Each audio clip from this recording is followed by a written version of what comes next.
Selamat siang rekan-rekan. Ketemu lagi dengan dia Subiak dari Respon. Kita akan bahas atau ngobrol beberapa isu yang menyangkut dengan ketahanan ekonomi dan sebagainya. Sedikit agak masuk ke ilmiah itu. Walaupun saya ya nyontek sana sini saja yang saya rangkum dan saya sampaikan kepada rekan-rekan sekalian supaya tidak bias menanggapi atau menyerap pembicaraan di dunia maya ini kan gitu kan. Sekarang ini medsos dikuasai juga oleh orang-orang yang tidak punya niat baik terhadap negara ini, termasuk seperti media seperti Tempo dan sebagainya. Kadang-kadang melenceng ke sana sini, ya kita maklum karena memang ada misi-misi tertentu mungkin saja seperti itu. Tapi itu urusan mereka lah ya. Tapi yang pasti kita sebagai warga negara Indonesia tidak boleh ikut-ikutan terus malah membuat runyam lebih dalam lagi terhadap negara ini.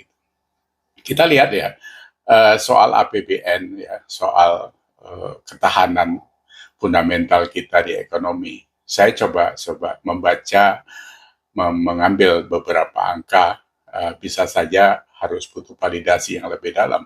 Tapi paling tidak ini saya sampaikan untuk rekan-rekan supaya tidak sembarang menerima apapun yang disampaikan mereka-mereka. Jadi secara fundamental ekonomi kita memang kuat gitu. Kalau kita lihat dari segi pajak, ya memang penerimaan bukan turun malah naik 20,4% dibandingkan dengan tahun lalu sampai bulan April.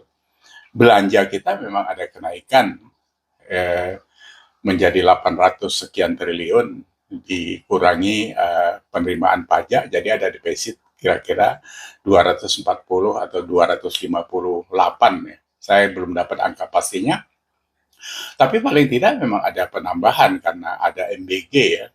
Jadi itu yang menambah porsi belanja lebih besar pada tahun ini. Itu tidak bisa ditutupi karena memang MBG sampai hari ini satu kuartal itu sudah 28 miliar, 28 triliun. Jadi rata-rata menyerap 7 triliun. Karena MBG seperti yang kita ketahui, walaupun tidak dijawab, tapi kalau dari pengeluaran pembayaran itu, saya pikir pemerintah sudah mulai mengerem. Jadi Pak Prabowo mungkin sudah mendengar masukan sehingga perlu kehati-hatian tentang MBG ini. Tidak di-stop tapi dievaluasi seperti masukan kita sebelumnya. Jadi program ini baik tapi eksekusinya juga harus baik gitu kan. Itu kan masalahnya. Jadi kembali lagi terhadap penerimaan, rasio kita, defisit kita ya kalau tahun lalu itu sampai April 0,98, sekarang bisa 1%. Defisit anggarannya seperti itu kan sudah kita tahu lah, budget yang disetujui oleh undang-undang itu 3% dari PDB kan gitu. Jadi masih terkontrol. Nah, yang lain-lain ya pasti soal besarnya utang yang selalu diributin, kita punya utang sekian nanti seolah-olah sampai anak cucu dan sebagainya. Memang kita pernah terima kwitansi suruh bayar utang, enggak juga kan? Ya itu memang neraca perdagangannya negara. Jadi nggak usah ribut ke sana. Terus kemarin ada misbakun soal pajak dan sebagainya. DPR mengusulkan pajak harus, ya memang kita tax ratio kita paling rendah di Asia. Artinya kita sebagai pembayar pajak itu masih kecil dibandingin Vietnam, dibandingin Malaysia, Thailand. Thailand mungkin sudah 14%. Kita baru di 9,7 atau 9,8%. Jadi memang ada potensi pajak untuk dikembangkan. Cuma karena drive-nya belum sampai ke sana, sehingga kita masih ketinggalan. Bukan berarti kita terus anti bayar pajak, nggak bisa juga, karena bagaimanapun ya kita memang harus bayar pajak sebagai warga negara. Saya pembayar pajak yang aktif dan tertib saya, karena ada usaha ya, ada usaha sehingga ada PPh badan, ada PPh pribadi dan sebagainya, itu saya keluarkan gitu. Nah kalau nggak Indonesia, negara ini mau hidup dari mana gitu kan. Soal ada istilah mereka, ngapain bayar dikorupsi. Kalau Anda nggak bayar, Anda yang korupsi gitu. Kalau mereka yang korupsi ya biarin, tanggung jawab kita sudah kita laksanakan, itu yang harus dicermati kan. Sama aja, sama dengan apa BPJS. Ngapain bayar nggak pernah sakit? Justru karena Anda bayar, makanya Anda nggak sakit. Jadi jangan dibalik, ya. Jadi gambarannya seperti itu. Eh, MBK, saya pikir kalau dia belanja seperti sekarang bisa ditahan, itu sepertinya belanjanya tidak 335 triliun. Jadi sekitar 150 sampai 160 triliun saja. Harapan kita seperti itu karena memang dengan situasi yang kurang baik secara global ekonomi, ya memang pemerintah harus betul mengendalikan belanjanya gitu ya. Yang lain-lain soal apa? Kita sekarang juga sedang melihat secara global GDP kita itu, ya kalau kita bilang fondasi ekonomi kita itu dibilang kuat, ya memang harus ada dasarnya. Jadi ada 7 indikator atau parameter yang harus bisa kita baca. GDP kita itu kan selama 10 tahun terakhir tumbuhnya itu rata-rata 7-8%. Standar dunia itu yang dikatakan baik itu 5%. Berarti kita di atas rata-rata. Nah, ini harus kita baca gitu supaya apa? Kita nggak gegabah ngomong apapun gitu. Kenapa itu terjadi? Wong itu ada angkanya gitu. Sama dengan ketahanan devisa kita. Sekarang masih ada 140 miliar dolar. 2.500 triliun berarti kan cukup untuk 7 bulan import. Karena standarnya internasional cuma butuh 3 bulan. Ya kan? Apalagi hutang kita masih angka 41-42% dari GDP, dari PDB kita. Malaysia itu sudah 65, Thailand 62, Vietnam itu sudah Vietnam 39, Singapura sudah 130%. Jadi ada pembanding yang bisa kita compare gitu, supaya nggak asal teriak saja itu yang saya harapkan kawan-kawan seperti itu. Inflasi kita masih di bawah 3%, pertumbuhan ekonomi kita sampai hari ini itu masih rata-rata 5% atau 4,8 katanya. Tapi bulan April tumbuhnya 5,6. Dan itu ada angkanya, walaupun kita harus akui tumbuhnya itu di tingkat menengah ke atas. Karena memang beban kita di kemiskinan yang 60%, angka PBB itu memang tidak bisa sembarang didongkrak ke atas. Karena sumber pendapatan dan pekerjaan mereka memang tidak termanage dengan baik.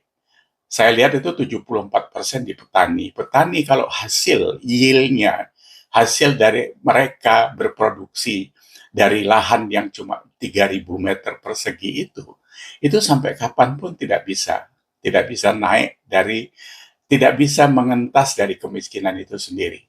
Itu PR negara yang cukup berat menurut saya. Jadi bagaimana membuat industri pertanian dan sebagainya itu bukan bisa seperti membalik tangan. Jadi itu masih gandoli ya. Itu yang menyangkut itu. Jadi cadangan devisa kita ada, utang terkendali.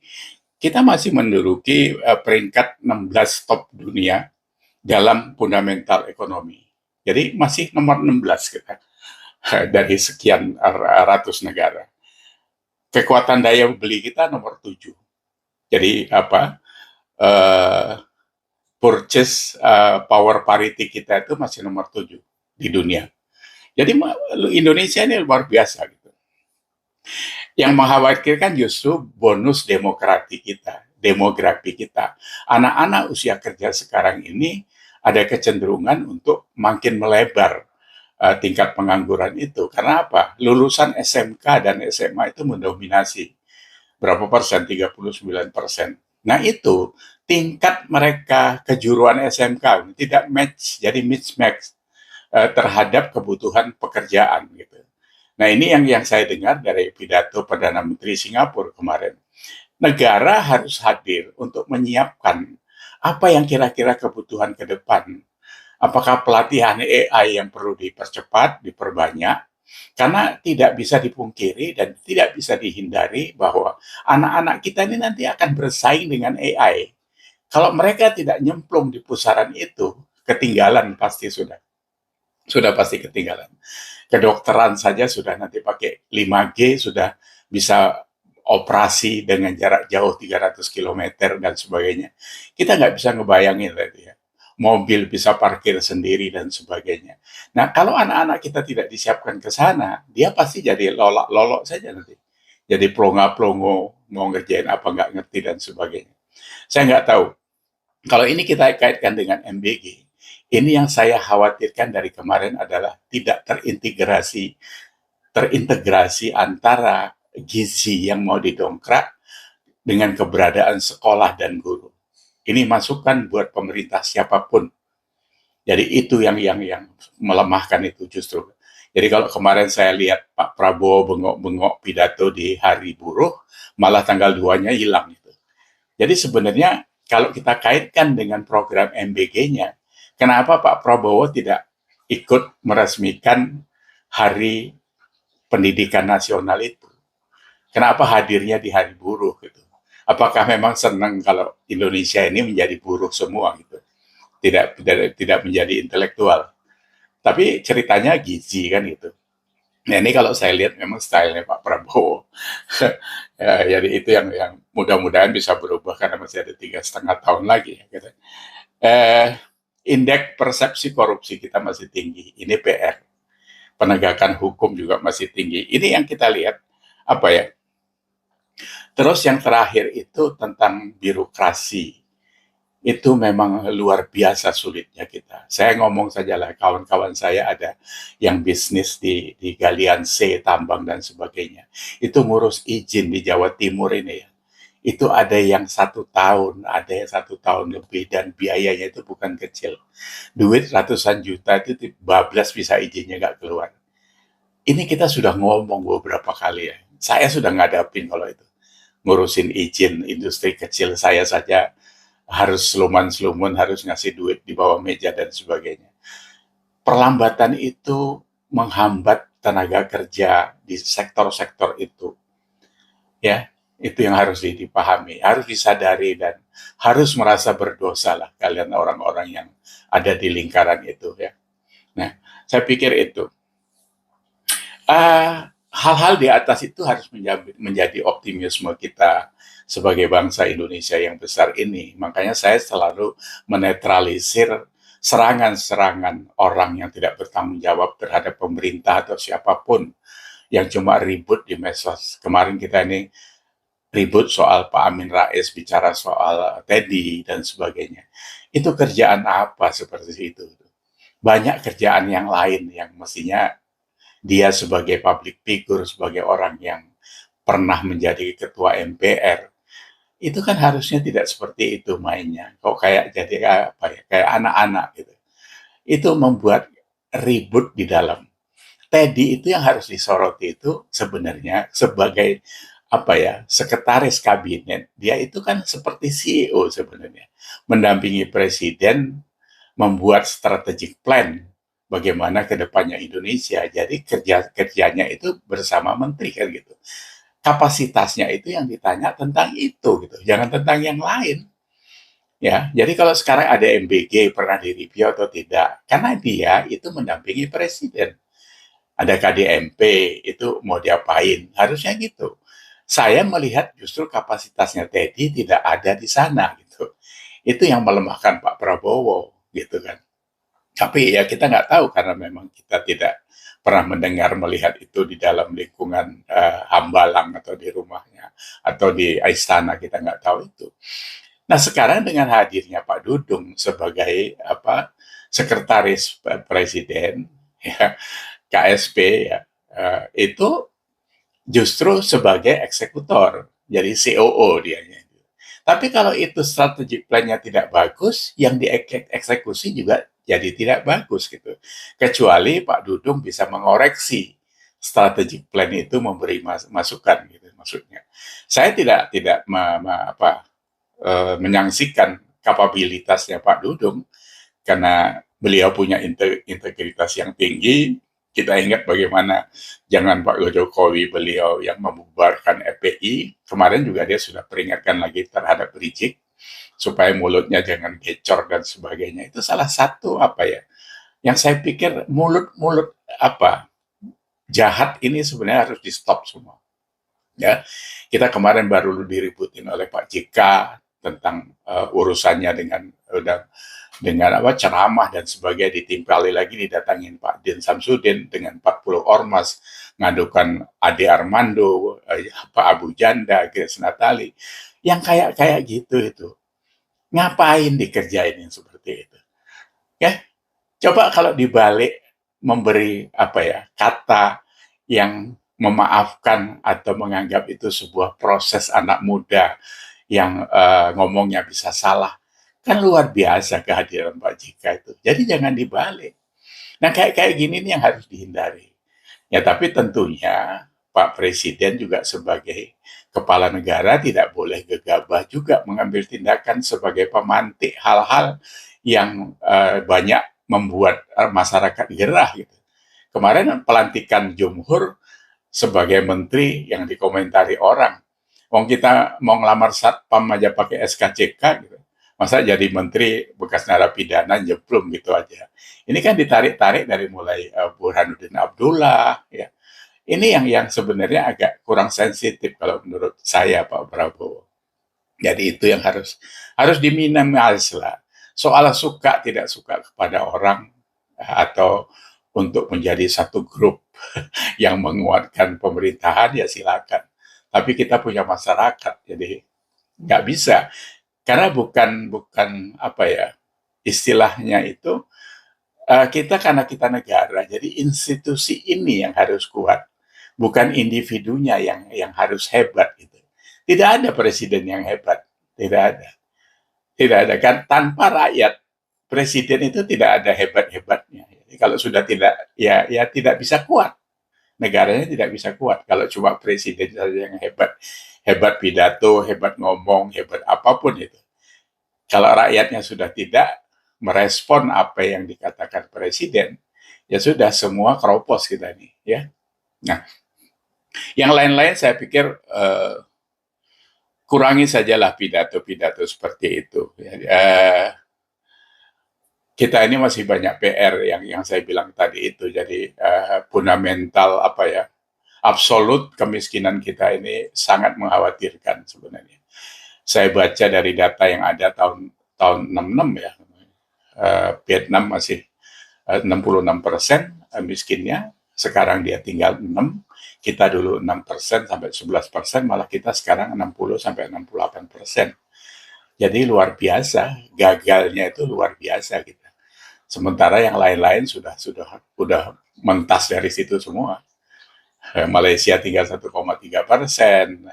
Thailand tinggal sekitar 5%. Nggak usah bicara Singapura lah kita gitu. Jadi itu PR besar. Jadi nggak bisa kalau kita bilang tumbuh ekonominya berapapun, kalau gandolannya masih tinggi ya memang masih memberatkan. Tapi secara fundamental negara ini kuat gitu. Jadi nggak perlu ditakuti. Ya, jadi kita punya bonus demografi, punya anak-anak yang berumur relatif muda, angkatan kerja ini harus dijaga. Jadi anak-anak kita di Gen Z ini kan harus betul-betul kita rawat. Tidak boleh kita kasih toksik seperti sekarang ini. Semuanya dikasih contoh keburukan-keburukan perilaku orang-orang tua ini ya. Saya bilang sama anak-anak ya, kalian sabar untuk tidak terus menerima apa yang mereka omongin dengan sangat jelek itu, karena usia mereka ini akan selesai kok paling lama 2034. Insya Allah sudah mati semua juga gitu. Supaya negara ini nggak ribut lagi gitu. Jadi mudah-mudahan dengan berubahnya undang-undang pemilu yang kita akan mulai 2029 nanti, semua itu bisa menetralisir itu. Tinggal satu lagi memang yang selalu saya sampaikan kepada teman-teman itu, harus ada usulan untuk orang-orang yang punya kapasitas berdiri secara independen, tapi bisa dipilih untuk masuk legislatif supaya ada balancing di dalam pengambilan keputusan. Kalau tidak kan sekarang ini kan mereka yang terpilih dari partai membuat undang-undang untuk kepentingan mereka dan partainya. Itu yang konflik of interest-nya terlalu tinggi, dan itu yang merusak tatanan Indonesia, masyarakat Indonesia itu sebenarnya dari situ. Kalau kita bilang mereka supaya insaf, nggak ada insafnya. Karena apa? Karena satu, pemakaian uang di dalam pemilu itu besar sekali, itu modalnya bisa utang, bisa kemana-mana. Supaya balik, ya akhirnya korupsi itu. Itu kan nggak perlu kita tutupi lagi. Tidak mungkin itu. Kan sudah dikatakan mau jadi anggota DPR RI, tahun yang lalu itu 30 sampai 40 miliar. Saya punya kawan di sana 1-2 orang. Nanti ancar-ancarnya tahun 2029 itu bisa hampir dua kali lipat. Apalagi nanti pemilunya 2 kali kan. Jadi presiden, DPR, DPD, habis itu baru gubernur ke bawah. Ini harus diantisipasi. Jadi kalau kita tidak berubah cara berpikir kita, ya negara ini akan seperti ini terus. Tapi cut off-nya itu saya harapkan di 2034 itu. Harusnya di situ bisa selesai karena Gen Z nanti memerintah itu. Kecuali mereka-mereka yang dididik dengan cara yang sama seperti sekarang. Kalau dia anak pejabat, dia anak sianu, ya nanti pola dan gayanya sama seperti orang tuanya saja. Gitu. Tapi semoga ini bisa selesai lah. Kalau tidak, ya negara ini akan selesai juga. Gitu. Kita tidak mau nanti ada pelang yang bisa dilihat dari bulan bekas Republik Indonesia. Kita maunya Indonesia ini terus langgeng sampai punya peran menjadi penggerak, menjadi motor bagaimana membuat manusia di dunia ini lebih bermanfaat. Dan itu kita harapkan bisa tumbuh dari Indonesia. Optimisme kita seperti itu. Jadi sekali lagi rekan-rekan sekalian, jangan terlalu banyak men-spill hal-hal yang tidak jelas. Jadi hindari DFH itu supaya nanti tidak makin runyam di ranah-ranah sosial. Ya, kalau orang-orang yang sudah terbiasa dengan mulut buruk itu, kita harus tutup saja, tutup untuk tidak dikomentari. Nanti dia akan habis sendiri, gitu ya. Saya harapkan seperti itu. Oke, demikian obrolan kita. Semoga bermanfaat. Assalamualaikum.